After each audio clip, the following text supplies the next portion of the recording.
Everyone good morning, જય શ્રી કૃષ્ણ, હર મહાદેવ. તો new બ્લોગમાં બધાનું સ્વાગત છે. ને આજ છે સોમવાર, તો આજ તો બનાવવાની છે સુખડી, પછી વઘારેલી પુલા, વઘારેલા તુવેરના મસાલાવાળી તુવેરની દાળ, અને બનાવવાના છે થેપલા. તો મસ્ત, ચાલો રેડી કરી નાખીએ આપણે સુખડી. ચાલો જો બાળકો બધા માથા ઉપર હાથ રાખીને બેસી ગયા છે ને આપણે જો મસ્ત સુખડી બનાવી નાખી છે.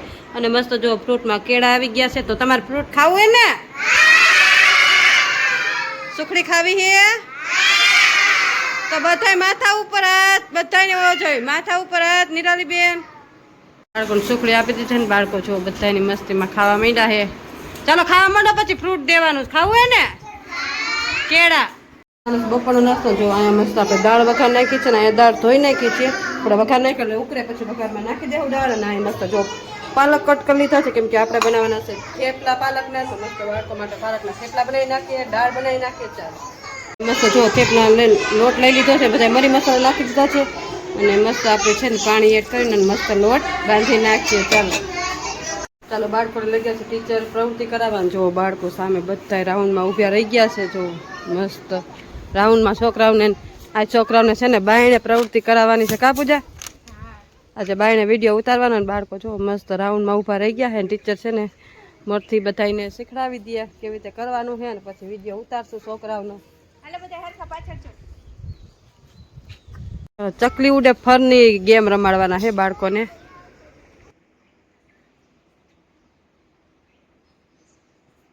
બાળકો નાસ્તો દેવાનો ટાઈમ થઈ ગયો છે ને અહીંયા મસ્ત જો આપણે દાળ રેડી કરી લીધી છે. અને અહીંયા મસ્ત થેપલા રેડી કરી લીધા છે. તો ચાલો બાળકોને દાળ અને થેપલા આપી દઈએ. બધા માથા ઉપર હાથ. નાસ્તો ખાવો ને, ઘરે જવું છે. ચાલો તો નાસ્તો આપી દો. જો અહીંયા મસ્ત દાળ થેપલા રેડી કરી લીધા છે. બાળકોને નાસ્તો દેવાનો ટાઈમ થઈ ગયો છે ને બાળકોને લાગી ગઈ ભૂખ લાગી ગઈ ને. બપોરનો નાસ્તો બાળકોને આપી દીધો છે ને બાળકો બધા એની મસ્તીમાં ખાવા માંડ્યા છે. ચાલો ફિનિશ કરો, ઘરે જવું છે ને તો ફિનિશ કરો હાલો બધાય. જો 5 વાગવા આવ્યા છે ને અત્યારે ઠેઠ આપણે બ્લોગ ચાલુ કર્યો છે, કેમ કે અત્યારે છે ને રેસ્ટ કરતા હતા. થોડું ઘરનું કામકાજ કર્યું. જો વાસણ હજી ગોઠવાના પડ્યા છે. વાસણ એવું બધું સાફ સફાઈ કરી, આરામ કર્યો. અને કપડાં ધોયા ને એવું બધું કર્યું. હજી અડધા તો બાકી છે ધોવાના. અને જો તમને મસ્ત છે ને આપણે વેલ બતાવું. ઉપર જાય ને એટલે માથે ઓઠું પડે. હા લાઈજવાળા હોય ને એટલે.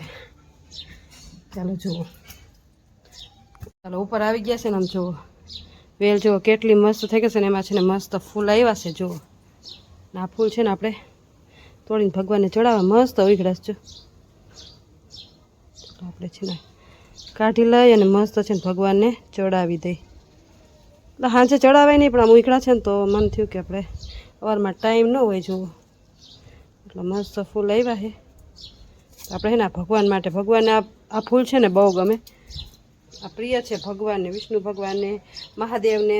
એટલે આપણે છે ને આ ફૂલ મસ્ત લઈ જાવું અને આપણે છે ને ભગવાનને ચડાવી દેવું. ચાલો ચાલો જુઓ ભગવાનને મસ્ત ફૂલ ચડાવી દીધા છે ને. જુઓ મસ્ત લાગે છે ને. જુઓ મસ્ત ભગવાનને ફૂલ ચડાવી દીધા ને. હવે છે ને આપણે વાઈટું બોલવાની છે ને. જો અહીં મસ્ત આપણે 2 ગીસોડા આવી ગયા છે, કેમ કે અત્યારે છે ને હવે ગીસોડાની ઋતુ ચાલુ થઈ ગઈ એટલે ગીસોડા આવી ગયા છે ને. આપણે ફ્રીજમાં મૂકી દેવું પહેલાં. ભગવાનને ધરી દીધા હોય પછી આપણે મૂકી દઈએ ફ્રીજમાં, કેમ કે ભગવાનને પેલું આ શાકભાજી ને એવું બધું આવે ને એ વાડીમાંથી ડાયરેક્ટ ભગવાનને ધરે અને પછી છે ને ખાઈ લોકો. એટલે પેલા ભગવાનને ધરવા આવે તો ભગવાનને ધરીને આપણે ફ્રીજમાં મૂકી દીધા છે. અને અહીંયા જો અહીંયા વાઈટુનું કામકાજ ઉપાડવાનું છે, વાઈટું પલાળવાની છે. જો આમાં છે ને આપણે ઘી ગરમ પાણીમાં છે ને પલાળ્યું છે. જો લગભગ તો પલળી ગયું છે ને. આમ તો કોથળી હોતું નાખી દીધું, કેમ કે ફ્રીજમાં મૂકી દીધું હતું ઘી. જો વેગળું તો નથી પણ આને ગરમ કરવું પડશે. તો પેલા છે ને કાઢી લઈ, કેમ કે ઢીલું પડી ગયું, કેમ કે ફ્રીજમાં મૂકી દીધું જરૂર નહોતી. તો હવે વાઈટું પતી ગઈ તો કીધું પલાળી નાખીએ. ઘીમાં મૂકી પછી ગરમ પાણી પલાળી એટલે પલળી તો જાય. આપણે કાઢી લઈએ ને પછી છે ને વાઈટું મસ્ત બોળી દઈએ. ચાલો તો ઘી બધું એમાં કાઢી લીધું છે ને. જો સામે વાઈટું છે ને. આ જો રેડીમેડ વાઈટું આવે. હવે પહેલાં વહેલા છે ને આ બધી આપણે ઘરે કરવી પડતી ને હવે જો આ રેડીમેડ વાઈટું તૈયાર આવે એટલે પલાળવાની જ રહે. હવે ઘી ગરમ કરી નાખીએ. જો ઘી કાઢી લીધું, હવે ગરમ કરી નાખીએ. ચાલો ઘી ગરમ મૂકી દીધું છે. હવે વાઈટું જો આવી સરસ વાઈટું આવે. આપણે આવી થતી નહીં ન થાય એવી સરસ વાઈટું આવે. આપણે કદાચ કરીને તો આવી તો આપણાથી થાય જ નહીં. આ મશીનની વાઈટું હોય. આમ કે જો કે હાથે કરી એના જેવી મજા નહીં, પણ અત્યારે રેડીમેડ જ બધી વસ્તુ રેડીમેડ ચડવા માંડી એટલે અને આપણે જો કે બધા કામકાજ એવા હોય એટલે આપણે ટાઈમ ન હોય કરવાનો એટલે જો વાઈટું આપણે તેલ લઈ લીધી છે અને ગરમ પણ ઘી મૂકી દીધું ને હવે વાઈટું અંદર ગરમ થાય ને પછી અંદર નાખી દેવું એને હલાવવું પડશે ઝાંઝી વાર કેમ કે ફ્રીજમાં મૂક્યું હતું તો જો ગરમ થાય તો ટેરા જેવું છે ખબર આ ઘી કેવા આવતા હશે એકદમ હાવ આમ હું ભેરવતા હશે ખબર નહીં હવે જો ઘી છે પણ હવે આમ એમ ન લાગે કે આ ઘી છે અને સ્મેલ એક બીજી જ જાતની આવતી હોય ખબર નહીં કેમ એવું થતું હોય છે સારું આપણે તો વાઈટું પલાળવાની એટલે કાંઈ વાંધો નહીં બાકી ખવાય તો નહીં જ કેમ કે ઘી જ કન્યા કહેવાય આપણે ઘરના ઘી લઈ પૈસા પૂરા દઈ ને તોય ઘી તો એવા જ આવે ખબર નહીં શું ભેરવતા હશે સારું હાલો વાઈટું પલાળ લઈ પછી ઘરનું થોડું ઘણું કામકાજ છે એ કરી નાખીએ અને જો ઘઉં હમણાં કરવાના આપણે વાઈટું અમે પૂરું થઈ જાય ને વાઈટું ફેલાવેલા પછી ઘઉં છે એ ઘઉં ચારવાના છે એ થોડું ઘણું કામકાજ બાકી કેમ કે કાલે આપણે તબિયત છે ને હાવ લૂઝ હતી તો આપણે કાલે તો કાંઈ કામ જ નહોતું કર્યું કેમ કે આવીને આરામ જ કર્યો હતો નકરો પછી વસ્તુ લેવાની ઉપર તો ગોઠવું નથી કાંઈ એવું બધું હોય તબિયત ન મેળે હોય એટલે જો આવું બધું થાય કામકાજ બધું ઘેરાઈ જાય ને અત્યારે જો દાળ લઈએ તો દાળ હમી કરવાની દાળ તો લગભગ કાલ કરશું આજ તો છે ને ઘઉં છે થોડાક ચારી નાખીએ મોટી વાઈટું બંધ નાખીએ જો મસ્ત આપણી વાઈટું પલાળીને કમ્પ્લીટ કરી નાખી છે આટલી બધી વાઈટુંની આપણે ઘરે જરૂર ન પડે પણ આપણે તો મંદિર છે ને એટલે આપણે આટલી બધી વાઈટું પલાળીને ઘીને એટલે જ જરૂર પડે કેમ કે ઘરે તો એક જ દીવો થતો હોય બહુ તો તુલસી ક્યારે દીવો કરે પણ મંદિરે તો મંદિરમાં 2-3 જગ્યાએ દીવા થતા હોય બાયણે થતા હોય એટલે અહીંયા ઝાઝી વાઈટું જો અને આમાં જો ઘી વધારાનું ભરી દીધું છે કેમ કે આટલી પતી જાય પછી ત્યાં પાછા ઘીના દીવા કરવાના હોય ને એટલે ઘી મંદિરે લઈ જઈશે અને આ પલાળી દીધી છે વાઈટું હાલો એ કમ્પ્લીટ થઈ ગયો એટલે થોડીક વાર ઠરવા જાય ને પછી છે ને ડબલામાં ભરી દઈ ચાલો અને હવે છે થોડું ઘણું કામકાજ ઘઉંનું છે તો જો હવે થાય 5 થવા આવ્યા છે જો ઘઉં થાય તો કશું ન પણ ડાયર ને ઘઉં કાંઈ લે એમ કે કામ છે ને ખૂટતું જ નથી હારો હવે ગરાક આવી ગયું છે તો આપણે જઈશું મેળી ઉપર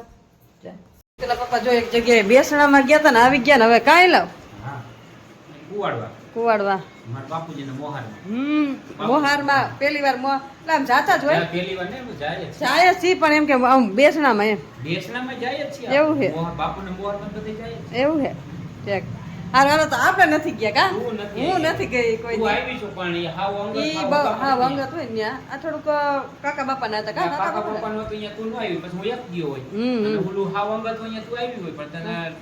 તારો ન હોય તો મંદિર શેનું શાક કર્યું કેતા જાવ અંદર દાણા પીડા છે ચોરાનું દાણાનું કરી નાખ નકર ઈ હાવ પછી લંઘાઈ જાય પછી દાણા નીકળશે કા હારું હાલો તમે જાવ હવે અને આપણે જો હાડા જેવું થવા આવ્યું છે જો એટલે હવે હાથ જે થયું હોય તો આપણે દાણા બાળા ફોલ નાખીને શાકભાગ બનાવી નાખી હું કયો બરોબર ને એ જાવ ને 10 વાગે સુઈ જાય છે હવે ઈ તો તમે શું અમે શું કરી તમારે વેલું સુઈ જાય ના નથી દેખાડવું જા તો વાગી જાય હાલો આજ વેલા હાથ રાંધેલા છે કોક ને કયો ડેલી ખોલે નંદીમાં ડેલી બંધ કરીને અમારે બહુ વહી જાય હાલો ચાલો ચલો તો વારું કરવા બેસી લાગી ગયા છે 8:45 પણ છે ને આજ વહેલું રાંધી નાખ્યું તો દૂધ ન થાય એ કે વહેલું નથી રાંધ જાવ વહેલું રાંધી નાખ્યું ભલે તો આપણે બે તો ક્યાં છે આપણે કાઢવા માટે દે દૂધ આવી જાવ ને ઓલું 9:30 વાગે જલ્દી તું રાંધ એમાં એવું હે ભાઈના ફોન આવી જાય ને એટલે વાર લાગે બીજું કાંઈ વાંધો નથી જો ભાઈના ફોન આવે ને એટલે પછી વાતું ચડી જાય ને એટલે 10 વાગી જાય વાસણ ધોવામાં બાકી કાંઈ વાંધો ન હોય આપણે જમી તો વેલા હારે લીધું જો દૂધ ન થાય તાર રસોઈ થઈ ગઈ છે એવું નથી સાચું કે રોજ બનાવી નાખું મારે રોજ વિડીયો ઉતારી હા તો 8:30 થરી જાય પછી ભાવતું મને તો ભાવતું જ નથી મને દૂધ આવી ગયું છે જો દૂધ આવી ગયું છે અમે દૂધ લઈ આવી બરોબર ને ચાલો તો આપણે દૂધ લઈ આવી તો તમને આજનો મારો બ્લોગ કેવો લાગ્યો લાઈક શેર અને સબસ્ક્રાઈબ કરજો વધુ કાંઈ નેક્સ્ટ બ્લોગ સાથે ત્યાં